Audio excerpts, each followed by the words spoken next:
Welcome to another episode of Not Your Average Lives, where I highlight inspirational stories of midlife transformations. Today's guest is Tracy Goodwin, who shares her most interesting job and how it was a natural gift that she first resisted but just couldn't shake. She has turned that gift into a fun and profitable career that is helping so many. We also talk about how, at age 54, she's just coming into her own as she deals with the emotional aftermath of her mother's death. She candidly shares the influence and impact her mother had on her many life choices and how this past year has been transformative as she releases many of the beliefs she now realizes were ingrained in her and have held her back throughout her life. Okay, I have today with me my friend Tracy Goodwin, and I'm excited about having Tracy here today because she has a very interesting job. And I am going to say, first of all, what it is, and then you're going to be surprised what she doesn't do. So she is a voice coach. And a lot of people think voice coaches teach people how to sing. Well, some voice coaches do, I guess, but Tracy does not. And she is going to talk to you about how we use our voice and how it's so key and critical in like people's perception of us, and especially in a business setting, but I guess also personal. So anyways, Tracy is 54. And I met her through a masterminding group that we're in. And she, first of all, Tracy, you were amazing. And there were just a few of us. I mean, maybe 7 or 8 of us. Yeah. And she was there as a student, but she quickly went into coaching mode as the different people there were having their individual turns to talk. And I loved it so much. So we were like, met Tracy, and then we were like all of a sudden asking Tracy for feedback. So can you just tell the listeners a little bit about what you do? And also, I love how you figured out that was kind of your thing. I forgot about that. I forgot. That was so much fun. I had completely forgotten about that. Well, thank you so much for having me, Lori. It's really great to be here. And it was great to meet you live at that event. And it's a funny thing. You say to people, you're a voice coach, and they immediately think of singing. And that is so far from what I do. And I've done this forever. I've probably done this about 30 years now. And what I do is I call it the psychology of the voice effect, is what I call the system that I've created. But basically, I listen to people's voices and I tell them how they're being processed subconsciously. Everybody has a voice story. Everybody has what I call voice masks. Mm-hmm. Everybody has voice habits that they've put in over the years based on that story. And sometimes those things that we hear in the voice can keep people from connecting with us, or can keep us from influencing others to buy from us or to even listen to us. So that's what I do. I take people through this process. And for a lot of people, it's about building confidence. For just about everybody, it's about connection. And for everybody, it's about what do you need to do to captivate the room with your voice? Yes. Yes. And a lot of it is inflection, just in words, right? That's right. Oh, for sure. Sentences and things that are so like, and a lot of that comes from confidence, because when you're not confident about selling, you kind of, what is it? You raise your voice at the end and you're supposed to like talk lower, like with more conviction or something. Yeah, that's a lilt. And, that's one of those stories. And that happens, it happens especially to women, but it'll happen to men. Somebody, when you're 7 or 10 or 20 says, well, you've got to be nice. And the subconscious kicks in and starts saying, and it's not a question, but I'm being nice. And we process that as, why are you asking for my permission? And if you're asking for my permission, why am I going to buy from you? Right? So the subtleties and the nuances, it's really next level stuff. It's stuff that people probably haven't even thought about, but I geek out on it a little bit. I'll try to refrain. Yes. And we were talking before we got on live here, but she has actually coached, which surprised me when I thought about it, judges even, because you think judges don't ever say anything. they sit there, but they deliver. They do have to speak and give their, what is it called? Their verdict. Their verdict. Their I forgot actually what they call it, but it's their ending art, their ending paragraph, their ending statement, which sometimes is pages. Yes. Yeah. Yeah. So delivery in a message is, you teach people how to excel at that. Captivate the room. I love that. Yeah. Impact and influence. Are you impacting and are you influencing me? Because oftentimes we think we are, but we're really not. And that's part of what is happening is the subconscious is trying to keep us safe. And the subconscious put the voice in. And so we think we're putting this dynamic voice out there, and we're really not. We're really not captivating, even though we think we are. So in this world we live in, where there's so much video now, like I know in my business, I use it a lot with just connecting with my students. So we come on video calls, and a lot of people, especially our age, are really shy about that. Where I think kids nowadays, like millennials, they're on their cell phones. I remember the first time I did a selfie, I was like, I opened on Facebook only to stalk my kids. And I was like, and I was starting to do the health and fitness coaching, and, selfies are a thing. And I was like, so embarrassed. And that wasn't even video. That was just a picture. And so how do people overcome a fear of their voice and being, because we're so there's so much video and audio in today's age. I remember when I was younger, I just had that cassette recorder, and I remember hearing the voice and being, I hated it. Yeah. And and people think that they've got to do something. I've got to be something. I've got to perform. I've got to be good. I've got to, and I like to strip all that away and say, just have a conversation with me. Who are you talking to? Imagine that they're there. Yeah. Pick somebody like and trust, sit them at the kitchen table with you. Imagine that you're having a conversation with them, and have a conversation. You don't have to be anything but yourself. Yes, I love that. And that reminds me, I have a realtor friend. I bought a lot of houses with her back when I was younger, in my previous life, but she does that exact thing. She does these little videos on Facebook, and she calls them conversations at my kitchen table. Oh, I love that. She just puts the little, her cell phone there, and that is what works so much, because she's so connected, because it's like you're sitting there with her at her kitchen table. Yeah, that's it. Exactly. And we think we've got to elevate our energy and be this and peppy that. And that just messes everything up. And so we put it out there, and we sound awkward because we're putting all this stuff in place that is actually keeping us from getting the result, So we just have a conversation. Yeah.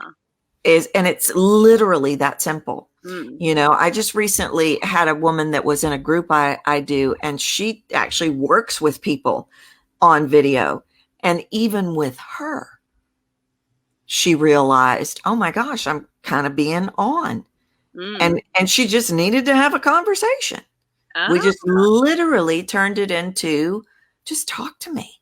Yeah, because people can read that. Oh, for sure. They can hear it. And we process everything subconsciously. Every sound in the voice is processed subconsciously. Yeah. So we can feel if we can connect or not, So how do you get rid of those filler words? That's one of my big things, is I say, a lot. And I went to I don't know what it was. It was a course on speaking, but it was like a workshop. And I remember, and I don't know if it was associated with a job I had, but the woman there was really funny. She had this little toolkit, and she opened up the toolkit, and there was like this X-Acto knife. If you say any ums, this is my ectomy. I'm going to do Oh my ectomy on you. And it was so funny because everybody, and just her act of putting this little toolkit out there on the table made us be very aware whenever we said and back then it was ums were the big thing. Now it's but it's almost like there's like my kids will do like my dad used to get like hate that like he used to say. So I know that's because people don't like pauses. Well, here's the thing. I have this, because everything I do is super researched, because that's who I am. I have sometimes a different approach to things like this. And I like to look at what is the driver of everything, what is behind everything. And is actually retrieval. If I say it means I am going up into my head to find my words, and I disconnect, and and like and other words pop in. What we want to do, so I call that being ungrounded.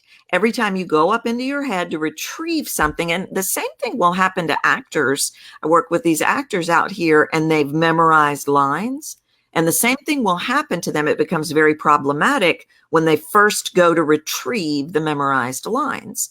So what you want to do is you want to really know, what is my message? Don't think about the words. Connect to, what do I need these people to know? Because your message is in your heart. And if you connect to that message, I've got to make Lori understand, I've got to make Tracy understand, you will be grounded and the words will come and you won't need to go after them. Now that's the theory behind it all and how I teach it. But awareness is another big part of it. We have that awareness and we see, oh my gosh, I'm doing this. And then we catch ourselves in the middle of doing it. And then we catch ourselves after we did it. There's this process of awareness, but simply being aware of it and making another choice, like a pause, is where the pause comes in. Now that means people have to get comfortable in a pause. People freak out in pauses, right? It's like people are going to start talking, or I'm going to lose the deal, or somebody's going to cut me off. And none of that is true. None of that is true.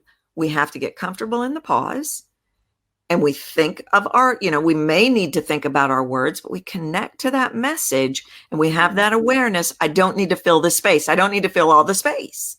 Mm-hmm. And that is how I like to get rid of ums. Just change it at the core level, or like, or, whatever the sayings are. That is so interesting about that. We go to our head to retrieve versus speaking from our heart. That is like aha moment for me. Because we put this pressure on ourselves to get the words right. If I get these words right, I'll get the deal. If I get these words right, I will be perceived as the expert. I've got to get these words right. I've got to make these people happy. Or looking for the perfect word, or we're looking for the perfect word. I got to get this message out clearly. And what people don't realize, and the research that I've done on it is just mind-bending. When they connect to the core message, the perfect words are there. And they don't even have to think about them. It's when we go to thinking about things, we run interference for ourselves. Right. Good. That's so good. Yeah. And I don't know if pauses are more uncomfortable for extroverts than introverts, but I tend to be more of a talker, engager. And so when there's silence, it's like engagement stops, I feel like. But that's partly, one of my faults is not letting somebody else word in edgewise. And that, you can dive into talking at versus talking to. You could dive into a million different things there. But generally, I believe that pauses are the same probably for extroverts and introverts alike. It's what is the driver?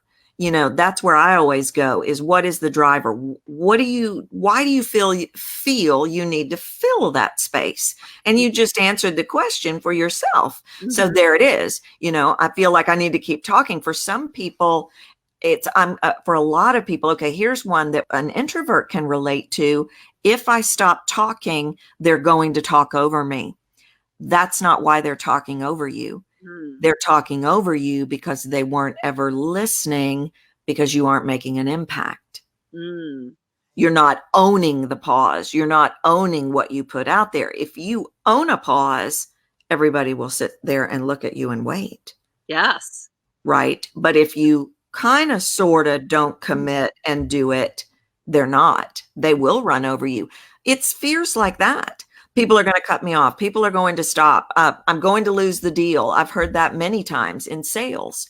Well, if I stop talking and wait, I'm going to lose the deal. I've got to keep justifying why they need to work with me. No, you need to own it, put it out there, and sit in that silence and wait. Yes. Right. Because silence is the most powerful tool of all the vocal variety elements. Yeah. I've heard that the best way to sell something is to let the customer talk. Right. Right. Yeah. They'll like you because everybody likes to talk about themselves. For sure. For sure. That's so interesting. Okay. So you had said that you had this other job at one point and you realized you had some sort of internal zone of genius that was untapped. And how did you discover that? You said you were in your mid-30s? Well, I was, yes. And it's a little bit of a process. I was an actor. And I wanted to be a professional actor. I was a professional actor. I was gifted, but I was gifted vocally. And then I became a director, and I directed plays all over the world. And all my accolades were about what I did vocally with my cast. And I was coaching voices during this time. People were finding me. This was back Yellow Pages days. We all remember that. But I was an actor and I was a director. And it was not, I could not wrap my mind around being a voice coach because of my upbringing. I was very much of the children are to be seen and not heard extreme. So I was an actor and I was a director, and I kept coaching voices and kept thinking that was weird. And I finally decided I would be a voice coach, but I felt this need to coach like all my peers coached, because surely they must be getting it right. But I struggled with it because I could hear things. I could hear, this sounds kind of crazy pants, but I could hear where I needed to go. I could hear the vocal blocks. I was very unorthodox in my approach, but I could get really fast results, but I wouldn't allow myself to, because I tried to stick with the norm, the standard of what I thought it was supposed to be. And literally it exhausted me to the point that I walked away. I couldn't coach because I was afraid to coach the way I needed to coach, and I wasn't serving people. And it was a nightmare. I walked away and I became a furniture refinisher.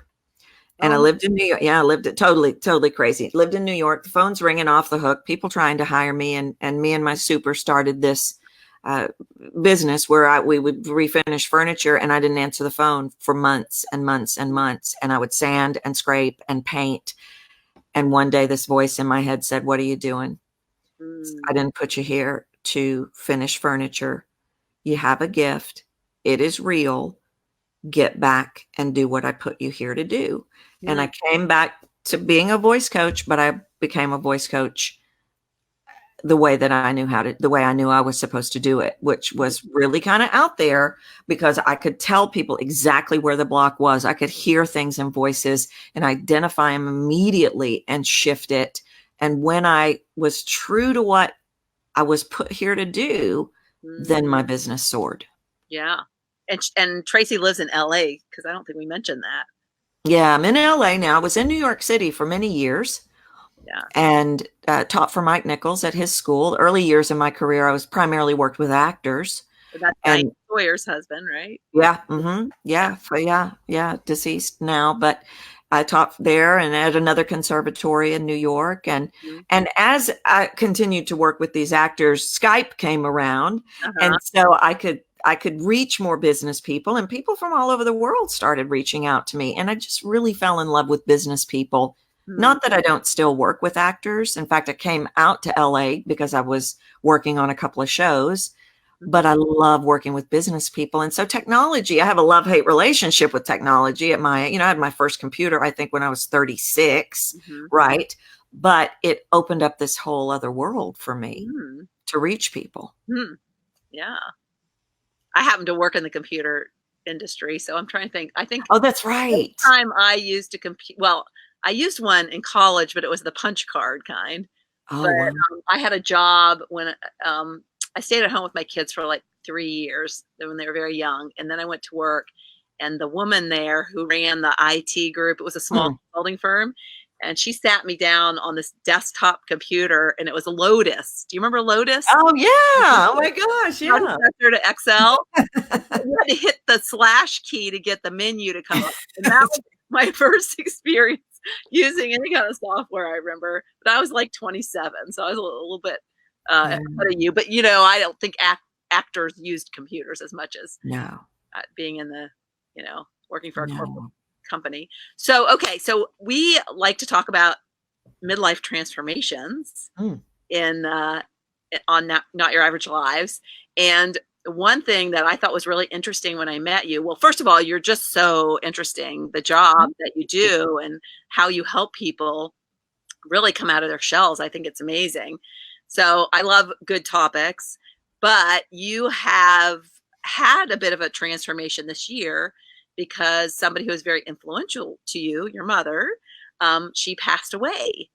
And so you have personally recognized beliefs that have held you back in life. And I'd love for you to speak to that because I think that would resonate with the listeners. It's really been an amazing year. And, you know, I want to tee this up with my mother and I had somewhat of a tumultuous relationship on and off in my life, but she was my greatest champion and I loved her desperately. She was my best friend.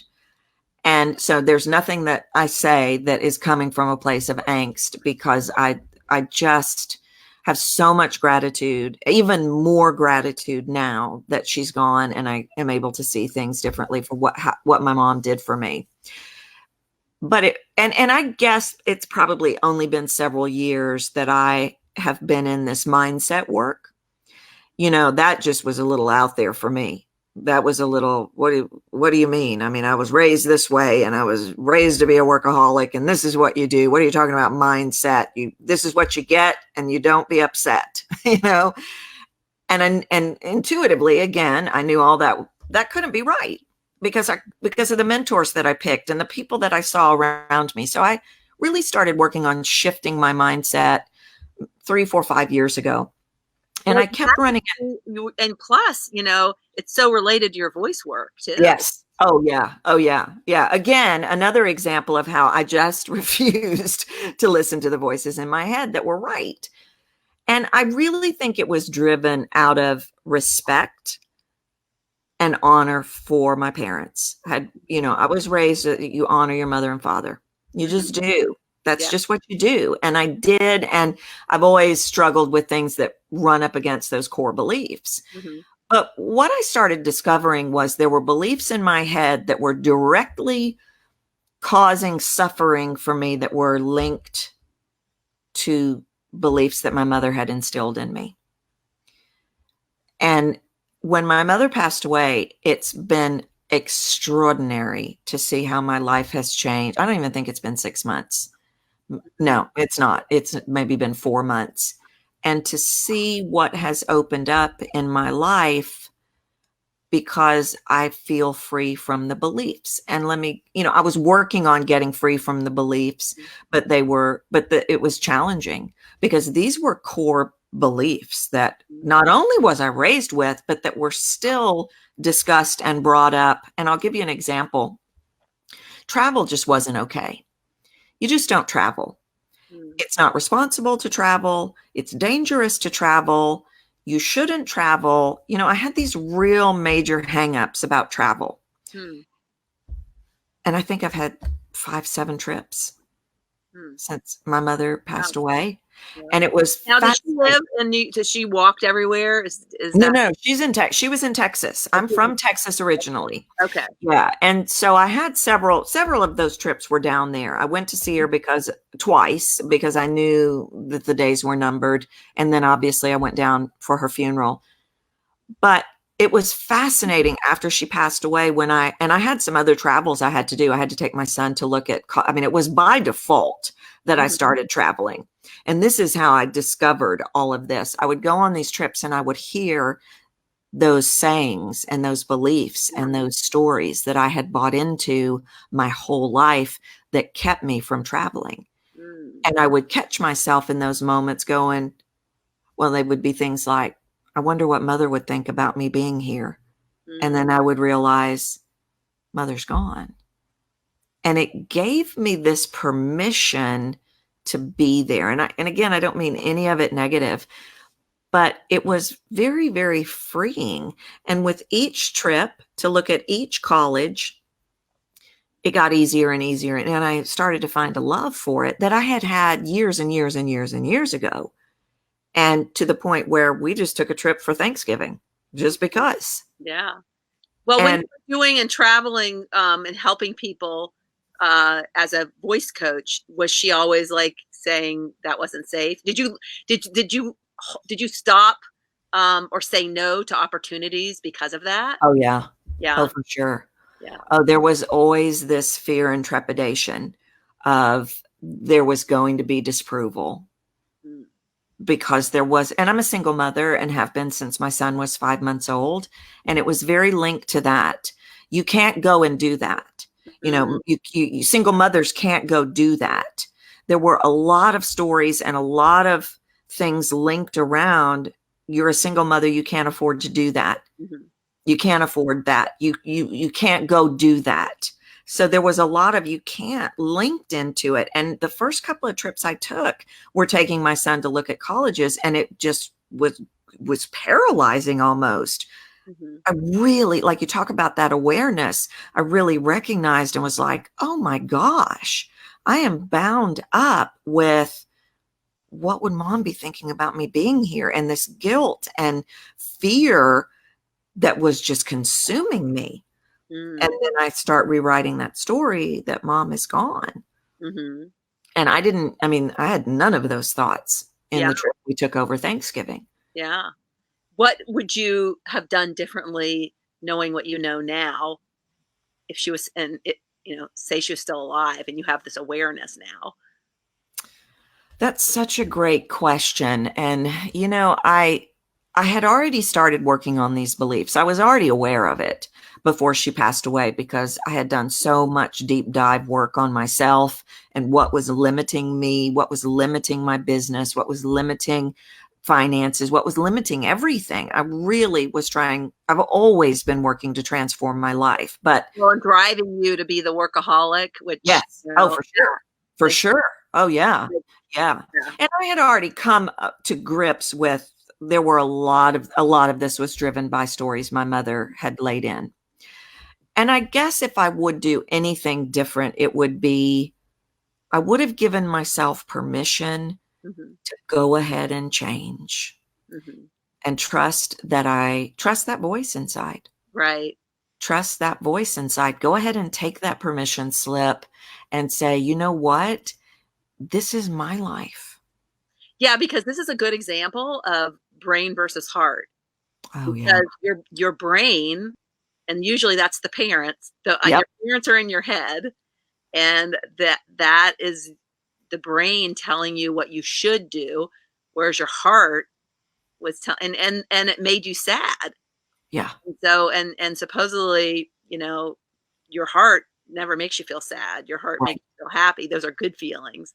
Yeah. So I was just asking that question because I'm thinking if there's listeners who are struggling with that, awareness is the first sign. Oh, yeah. Yeah. I recognizing that there is a problem and that you are being held back, and then recognizing if it's the brain or not be afraid. Would you have had a conversation with your mom?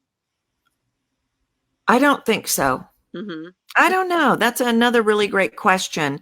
I don't know if I would have or would have just literally let myself off the hook and done what I needed to do. And I guess I was probably about 50 when I really faced my own mortality. It's like I woke up one morning and went, oh my gosh, I don't know how much time I have left, Yeah. and I don't mean that in a negative, bad way, but when you've lived 50 years, you've lived a lot of years, and it really impacted me. And I really went, okay, what still needs to be done before I leave this planet? Yep. Better make the rest count. Oh, you better believe it. Yeah. And so I started to really hone in on where was I limited? What did I want to do that I wasn't doing? What did I have to change? Because I've always been a seeker, and I've always been great with, I'll change. I just have to understand how. And I am a little slow on the take, I mean, that's that hard-headed stubbornness in me, but that awareness was huge, was for me to say, okay, this isn't working. This is not, what do I want to leave on this? What is my legacy? What is the legacy, and what is keeping me from getting there, and how am I going to change it? And so I was definitely already in the process of changing it, but it was really amazing to me how tied I was to my mother and those beliefs, even still to this day. Yeah. Yeah. It was much bigger than I thought it would be. Yeah. Yeah. You think when you become an adult, you have to have it all together. Right. I love it when my kids started having kids, because they were like, now we know, Mom. You don't have it all together. I know. And I think for me and my mother, there had been many years that were very difficult. Many years that were very difficult. But I had really circled back. We were very close. And I really saw that I was honoring her over myself. Yeah. You see, I would, and that, because that was very important to me. And what I had to come to grips with was I could honor both. Yes. Yes. I could honor both. Yes. But that I was the one that was going to walk away from this life and have to answer for it. Yes. How did she feel about your acting career? Oh, she never liked me being an actor. No. That's not very secure. She sounds like she wanted you to stability, and all my brothers, and I'm the youngest of four, and they were business, and you buy a house, and you live there for the rest of your life. And here I was on the move. Yeah. I wanted to see the world. She was always trying to tame you, it sounds like. Yes. Yeah. Oh, for sure. Yes, for sure. And the struggle my whole life. You were trying to tame yourself. For sure. And be for sure. Yeah. For sure. And, the struggle the whole life was I always had one foot in the pleasing her and one foot in the doing what I wanted to do. And that's what this whole transformation, even before she passed away, really was about, was I'm taking my foot out of that and I'm standing on my own 2 feet over here. Yeah. Because this is what I got to do. I have a purpose, and I got to feel it. Yeah. That reminds me of an interesting coaching call I had, where one of the exercises I take my students through is through accomplishments, and looking back on our life, because a lot of times we dismiss what we've done and we think we've done nothing. And I think at this time of life, it's especially important to make sure you feel good about what you've done thus far. Yeah. Before we start even talking about the next half. But when you look at, I want to focus on any accomplishment, anything that you think that made you feel good, that made you proud of, at that moment. And it's really hard to remember back when you're a child, but a small example is when I was young, I remember coming home when I was a latchkey kid, and I came home to an empty house, and our dog had puppies, and we didn't even know she was pregnant. Oh, wow. I didn't know she was pregnant, and she was acting really weird. And I helped find a puppy in the backyard that, she didn't know how to take care of the puppies when they were born. So one lived, and the others, I think she had maybe 3. I don't know. But, it's just something as simple as I helped, if it weren't for me, maybe that puppy would have died. It's kind of silly. But so one of my students was she had all her I got certified in this, and I got in this college, and I graduated from college, and it was all accolades and she said, I really had trouble looking, like in my childhood, I couldn't think back that far. So we talked it out, but I said, it sounds like you're put down everything that made your parents happy. Oh, yeah. Everything that your parents, as a parent, would be like, oh, my child, that they would put like in a Christmas letter, Yeah. And it was nothing. I saw nothing in there that made her happy. Yeah. And the example is because she's in a job and she's not happy in her job at all, but it's a job that makes her parents proud. Yep. My struggle is I was in a job, my parents, to make your parents proud, your husband happy, your neighbors impressed or whatever, your friends impressed, but like inside, right, it wasn't lighting me up. Yeah. And so I'm so glad that it sounds like, even though you still continue to have this struggle, you still followed your heart and did the voice stuff.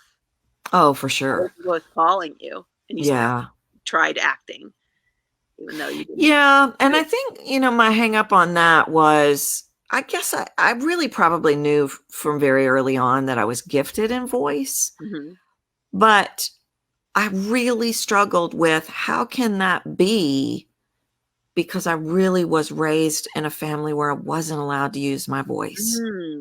And so I had this real fraud thing. Like I call it I was Jonah in the belly of the whale. I mean, I just kept saying, are you kidding me? But that was my kryptonite, that I understand my people on such a deep level. Yes. That was the kryptonite. And then, and then I hid the light of the secret weapon of really being able to tell people how they're being processed. So, oh my gosh, maybe that's why you were so in tune to voices. Yeah. Oh, I'm sure. No doubt about it. Because I had to navigate the world through subtleties of voice. Was there silence? Was there volume? How do I respond in this space? And I'm sure that's what developed this ear that I have. Yeah. And I'm sure your acting training. Oh, for sure. Helped you a lot, because you could recognize like the emotions and stuff, how you have to do things with emotions when you're an actor. Yeah. So that's so fascinating, because I think people don't realize that there's actually jobs like these. I know.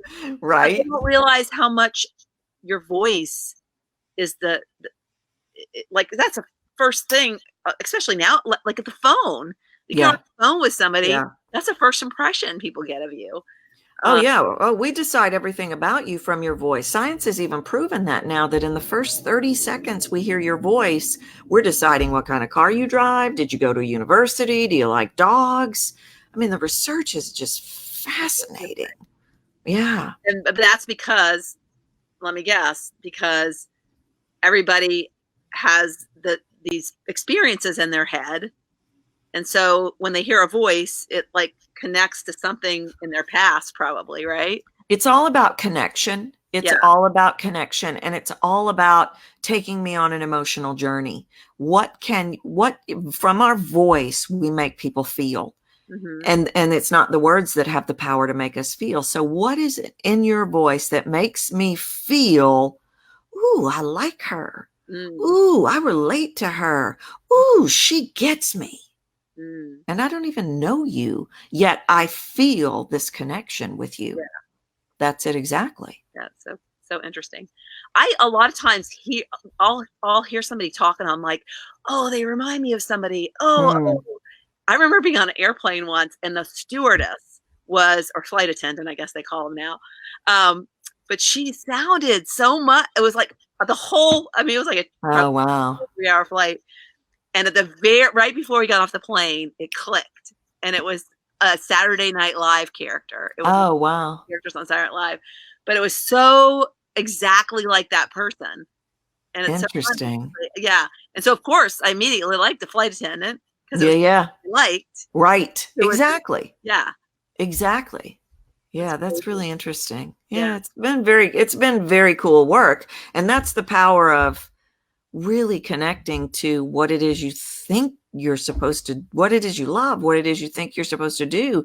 Listen to those voices that say, buy in, buy into those voices in your head, because they're generally right. Yeah. That's so cool. So this has been so interesting and amazing. I'm so happy to have you have accepted being a guest on the show. And you have a podcast. So I want you to tell people where they can find you with your podcast. And also you have a program that helps people find their voice or captivate the room. Yes. So just, can you touch on those two things? Yes. Well, everything is Captivate the Room. You're looking for me, go to find Captivate the Room. The podcast is Captivate the Room. And you even have an episode. I interviewed you on the show. So you got to go find the episode with Lori, Captivate the Room. And then my 8-week group program is Captivate the Room. And then I work with people on solo sessions as well. But my website is captivatetheroom.com. So you can find me pretty easily. Yeah. And you said you work a lot with corporations too. I do. What does that look like?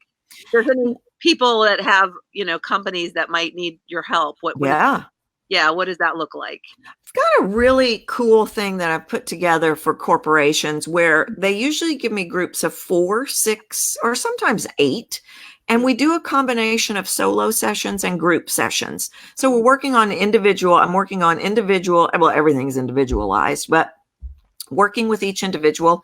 And then we come into these groups and they have these group type settings with their peers, but it would be like meetings or presentations. So they get to try out their skills in real time. And it's just been hugely successful. Really, really doing great with those. Yeah, I bet, because like in corporate environments, there's oftentimes, even if you're not in sales, you're often asked to do and get up as a project manager, I used to have to get up and present to executives about the status of these big projects I worked on. Yeah, that's these people, they're in finance, they're in accounting, they're mid-level managers, they're in human resources, sales. Oh, it's just been great. I really enjoy it. Good. I know you like that, working directly with people. So I do. Yeah. I do. Yeah. You get right to work. You're right. I do. All right. Well, thanks so much. Oh my gosh. Thank you for having me. This has been great. I really enjoyed being here. Thanks for sharing so much that was non-voice related as well. Yeah. It's great. All right.